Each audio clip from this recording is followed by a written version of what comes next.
worked hard, and I thought it was a good turnout. I mean, I didn't know what to expect, in Texas, but I thought it was a good turnout. This is a beautiful gym, well ran, and I thought the guys did great. You're the wrestling coach at AKA. How often are you going out doing seminars and passing on your knowledge?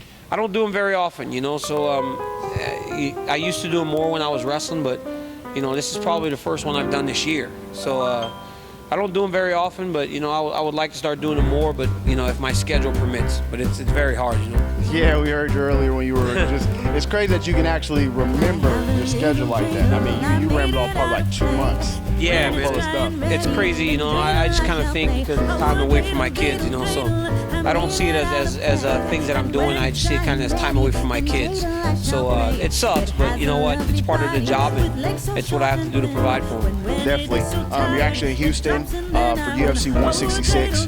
You compete against Big Country Roy Nelson. I remember speaking to you briefly at Media Day, and one of the big things was your wrestling and him being able to possibly take you down, and you obviously shut that down fairly quickly, even before the fight. During the fight, was that maybe a concern going through your head? Was you would touch him up a little bit and he would possibly go for the shot? No, I was comfortable, man. I felt sharp. I was on point. I thought my stuff was pretty good, and I was comfortable every second in that fight. I'm very confident in my wrestling. I spent a lifetime attaining this skill, and I don't worry about that when I get in the cage. At any point, because I know you hit him with some solid shots, Big Country, hard to finish. Did you think at any moment in the fight that you were going to be able to finish him? I thought I had him hurt with that knee in the first round in the stomach, and then I ended up kneeing him low like a dummy, so he ended up getting the break.